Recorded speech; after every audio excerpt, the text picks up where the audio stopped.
हम लोग बात करने वाले हैं क्लास 12 का चैप्टर नंबर 11 है, जिसमें हम लोग बात करेंगे एल्कोहल, फिनॉल एंड ईथर।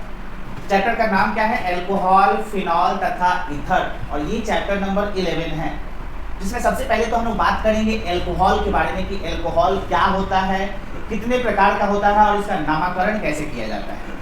तो एल्कोहल के लिए आप लोग जानते हैं सबसे पहला कि इसमें OH समूह, बोले तो फंक्शनल ग्रुप कौन सा जुड़ा होता है इसमें, तो OH जुड़ा होता है। जैसे कि हम यहाँ पे अगर बात करते हैं एल्केन की, एल्केन का सूत्र क्या होता है आपको मालूम होगा कि CnH2n और +2 होता है। अगर एल्केन में अगर हम लोग बात करें तो यहाँ पे अगर CH4 है, C2H6 है, अगर हम इस एल्केन में से एक हाइड्रोजन को अगर निकाल देते हैं, एक हाइड्रोजन को माइनस कर देते हैं, तो ये हमारा बन जाएगा क्या? एल्काइल। क्या बन जाएगा? एल्काइल। और एल्काइल का सूत्र क्या होता है आपको मालूम है? CnH2n, और देखिए यहाँ जो +2 था उसकी जगह पे हम +1 कर देते, क्योंकि हमने एक हाइड्रोजन को निकाल दिया है यहाँ से, तो यहाँ पे या तो हम लोग +1 कर सकते हैं, तो यहाँ पे हम क्या कर दे? +1। तो देखिए यहाँ पे CH4 में से अगर हम एक हाइड्रोजन को निकाल देते हैं, एक हाइड्रोजन को अगर हम निकाल देते हैं तो क्या बन जाएगा? तो CH3 और से देखिएगा आपको एक एक पॉइंट समझ में आएगा। अब अगर C2H6 में से यहाँ से हम एक हाइड्रोजन को निकाल दे तो क्या बन जाएगा? तो C2 और H क्या था? 6 था, यहाँ H5 हो जाएगा।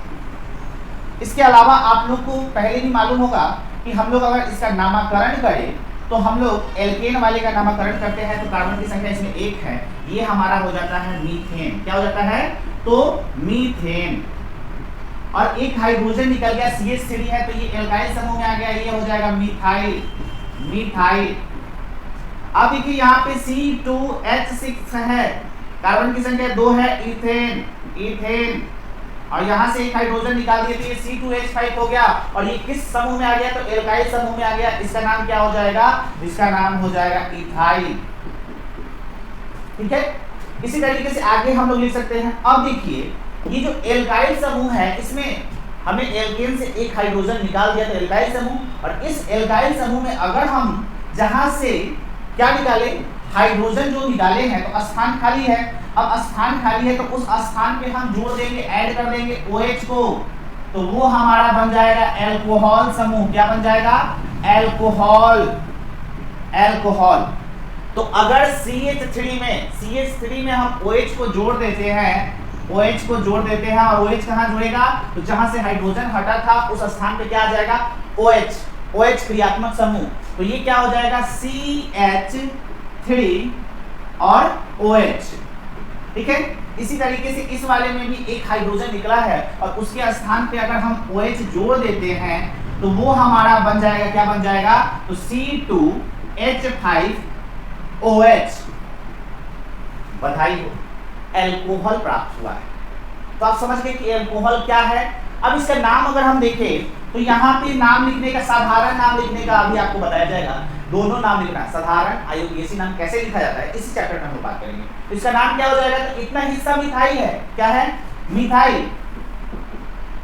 और इसमें OH जुड़ा हुआ है तो हम मिथाइल, और उसमें क्या करते हैं? एल्कोहल लिख सकते हैं। तो नाम क्या हो जाएगा? Alcohol, methyl alcohol. अब दूसरा जो है C2H5 है, इसका नाम क्या होता है? इथाइल होता है, इथाइल। और OH जुड़ा हुआ है तो एल्कोहल। क्या? एल्कोहल। नाम क्या हो जाएगा? Ethyl alcohol. तो हम एल्कोहल का डेफिनेशन क्या बोल सकते हैं? तो हाइड्रोकार्बन के हाइड्रोक्सी व्युत्पन्न को, हाइड्रोकार्बन क्या होता है? तो हाइड्रोकार्बन हमने आपको बताया है क्लास 11 में, चैप्टर ही है हाइड्रोकार्बन। क्या? हाइड्रोकार्बन। याद करिए, हाइड्रोकार्बन में हम 2 भागों में इसको तोड़ते हैं। तो पहला हमें मिलता है हाइड्रो और दूसरा नंबर कार्बन, यानी कि हम यहाँ पे कह सकते हैं कि हाइड्रो और प्लस में क्या है? कार्बन। हाइड्रो प्लस में कार्बन, हाइड्रो से हाइड्रोजन बन गया और कार्बन से कार्बन बन गया, यानी कि हाइड्रोजन और कार्बन से मिलकर बना हुआ जो कंपाउंड होता है उसी को हम लोग हाइड्रोकार्बन कहते हैं। ऐसा यौगिक जो हाइड्रोजन और कार्बन से मिलकर बना हो उसे हम लोग हाइड्रोकार्बन कहते हैं। क्या कहते हैं? हाइड्रोकार्बन कहते हैं। और एक पॉइंट इसमें आता है, हाइड्रोकार्बन का व्युत्पन्न मतलब क्या है? व्युत्पन्न यानी कि हाइड्रोजन और कार्बन के अलावा कुछ और समूह, कुछ और क्रियात्मक समूह उसमें जुड़ रहा है, तो उसको कहते हैं हाइड्रोकार्बन का व्युत्पन्न। याद रखिएगा, शब्द एक आता है हाइड्रोकार्बन का व्युत्पन्न, यानी कि हाइड्रोजन और कार्बन के अलावा कुछ ऐसा क्रियात्मक समूह जुड़ा हुआ है जिससे उसका रासायनिक गुण बदल जा रहा है। जैसे मैं हमने आपको बताया अभी अभी कि यहाँ पे क्या हो रहा था, ये हाइड्रोकार्बन है, ये हाइड्रोकार्बन है, लेकिन यहाँ पे जो हाइड्रोकार्बन है इसमें एक हाइड्रोजन हटा, उसका स्थान खाली हो गया और उसकी जगह पे OH क्या आया? OH functional group, hydroxy, hydroxy आके जुड़ गया, तो वो क्या बन गया? एल्कोहल। तो हम लोग एल्कोहल का डेफिनेशन जो ये चैप्टर स्टार्ट किए हैं, इसमें एल्कोहल का डेफिनेशन क्या लिख सकते हैं? तो नोट करिएगा, हम बोल सकते हैं यहाँ पे कि हाइड्रोकार्बन के, एक एक पॉइंट नोट करिएगा, हाइड्रोकार्बन के हाइड्रोक्सी व्युत्पन्न को, हाइड्रोकार्बन के हाइड्रोक्सी व्युत्पन्न को क्या कहते हैं? एल्कोहल कहते हैं। क्या क्या क्या? फिर से, हाइड्रोकार्बन के, हाइड्रोकार्बन के, यहाँ देखिए हाइड्रोकार्बन में हमने एल्केन समूह से लिया है, एल्केन समूह, और एल्केन में हमारा मीथेन है जिसका संरचना कुछ इस प्रकार से होता है, CH4 है, तो चारों तरफ क्या है? हाइड्रोजन जुड़ा है। अब यहाँ से हमको क्या करना है? एक हाइड्रोजन का स्थान खाली करना है, यानी कि उसको हटाना है। देखिए हमने माइनस में H लिख दिया। अब एक हाइड्रोजन हट जाएगा तो यहाँ पे इसका संरचना कुछ इस प्रकार से होगा, 1 2 3 और एक स्थान खाली है, और वहां पे क्या आके जुड़ रहा है? तो हाइड्रोक्सी, हाइड्रोक्सी यानी कि OH। ठीक है, तो OH अगर जुड़ेगा, OH, तो इसका नाम क्या हो जाएगा? तो मिथाइल एल्कोहल। क्या होगा? Methyl alcohol. वैसे ही यहाँ देखिए C2H6, अब यहाँ C2H6 में से एक हाइड्रोजन निकलकर अगर हम एक OH जोड़ दें तो देखिए यहाँ पे C2 तो रहेगा, हाइड्रोजन 6 से 5 हो जाएगा, यानी कि एक हाइड्रोजन को हम उसकी जगह से हटा देंगे। एक हाइड्रोजन, 2 हाइड्रोजन, 3 4 5, और वो जो हाइड्रोजन हटा है उसकी जगह पे कौन आ जा रहा है? OH, OH, hydroxy. तो वही यहाँ बोला जा रहा है कि हाइड्रोकार्बन के हाइड्रोक्सी व्युत्पन्न को, हाइड्रोकार्बन के हाइड्रोक्सी व्युत्पन्न को एल्कोहल कहते हैं। क्या कहते हैं? एल्कोहल कहते हैं। एक बार आप लोग स्क्रीनशॉट ले लेना। चलिए आगे चलते हैं, तो आगे हम लोग बात करेंगे तो हाइड्रोकार्बन जो एल्कोहल है, एल्कोहल का वर्गीकरण। तो एल्कोहल के वर्गीकरण को जानने से पहले आप ये जान लो कि हाइड्रोकार्बन जो होता है 2 प्रकार का होता है, एक सेचुरेटेड हाइड्रोकार्बन, एक अनसेचुरेटेड हाइड्रोकार्बन। ठीक है, फिर से हम यहाँ पे लिखेंगे क्योंकि हमें जानना जरूरी है, और जब तक एक एक पॉइंट नहीं जानेंगे तब तक काम बनने वाला नहीं है। हाइड्रोकार्बन, हाइड्रोकार्बन 2 प्रकार का होता है। ठीक है, एक होता है सेचुरेटेड, सेचुरेटेड, क्या? सेचुरेटेड हाइड्रोकार्बन, हाइड्रोकार्बन जिसको हम लोग बोलते हैं संतृप्त। क्या बोलते हैं? संतृप्त हाइड्रोकार्बन, हाइड्रोकार्बन। और दूसरा जो होता है क्या होता है? तो अनसेचुरेटेड, अनसेचुरेटेड हाइड्रोकार्बन, यानी कि हम इंग्लिश में क्या कह सकते हैं? तो असंतृप्त, क्या? असंतृप्त हाइड्रोकार्बन। ध्यान से एक एक बात को समझते चलिएगा। एक होता है संतृप्त हाइड्रोकार्बन, दूसरा होता है अनसेचुरेटेड यानी कि असंतृप्त हाइड्रोकार्बन। संतृप्त के अंतर्गत आता है एल्केन, जो कि क्लास 11th में आप लोग पढ़े होंगे, कैसे इसका नाम लिखा जाता है, और कैसे अगर नहीं आपने पढ़ा है तो ब्रह्मास्त्र क्लास बाई प्रकाश सर के चैनल, यूट्यूब चैनल पे जाके आप एक एक पॉइंट इसका देख सकते हैं। इसके बाद असंतृप्त हाइड्रोकार्बन में आता है, एक आता है एल्कीन। क्या आता है? एल्कीन। और दूसरा आता है एल्काइन, एल्काइन। ठीक है, तो इस पे तो हम लोग डिटेल से बात करेंगे, लेकिन देखिए एल्कोहल, जो एल्कोहल है उसका वर्गीकरण हम लोग क्या करेंगे?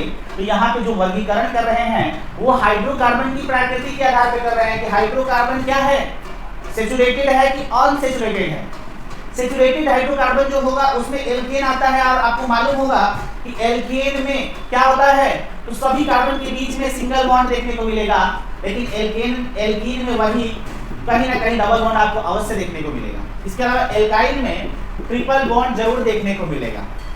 तो हम यहाँ पे जो एल्कोहल का वर्गीकरण करेंगे, पहला जो वर्गीकरण है किस आधार पे, हाइड्रोकार्बन की प्रकृति के आधार पर, हाइड्रोकार्बन की प्रकृति के आधार पर पहला नंबर हो जाएगा आप लोग का सैचुरेटेड एल्कोहल या संतृप्त एल्कोहल बोल सकते हैं। तो पहला नंबर क्या हो जाएगा, संतृप्त एल्कोहल, और दूसरा नंबर क्या हो जाएगा, असंतृप्त एल्कोहल। ठीक है, अब संतृप्त एल्कोहल क्या होता है, तो इसके डिफिनेशन को हम लोग लिखेंगे, क्या लिखेंगे कि इसमें एकल बंध होते हैं, किसमें, संतृप्त एल्कोहल में। संतृप्त एल्कोहल जो होगा उसमें हम देखेंगे कि जो कार्बन भाई साहब हैं वो सिंगल बॉन्ड ही बनाएंगे।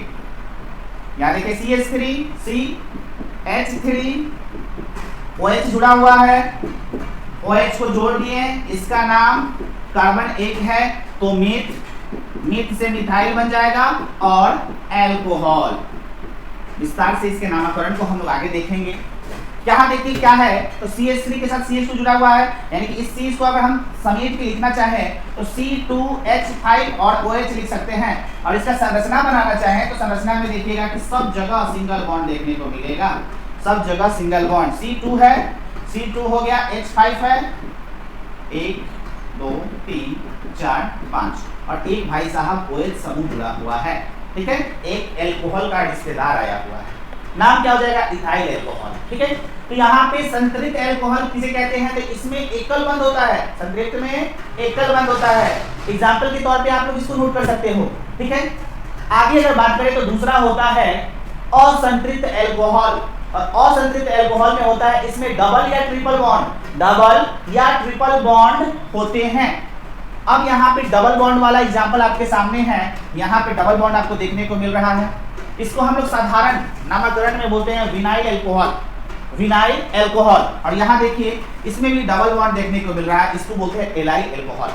विस्तार से जब नामकरण देखेंगे तो ये देखेंगे हम लोग साधारण नामकरण से IUPAC नाम लिखने की जरूरत क्यों पड़ी, क्योंकि साधारण नाम में जो विनाइल एल्कोहल है, एलाइल एल्कोहल है, सबका नाम नहीं कर पाए, नामकरण नहीं कर पाए और इसको याद करना भी कठिन रहेगा, इसीलिए IUPAC नामकरण आसान माना जाता है। बहुत बच्चे को IUPAC में दिक्कत होता है, लेकिन साधारण से आसान है IUPAC, क्योंकि साधारण नामकरण में सभी का नाम नहीं लिख पाए, लेकिन हम लोग IUPAC में सभी का नाम लिख सकते हैं। ठीक है, आगे देखिए, अब जो हम लोग एल्कोहल का वर्गीकरण करेंगे वो देखेंगे OH ग्रुप की संख्या के आधार पर।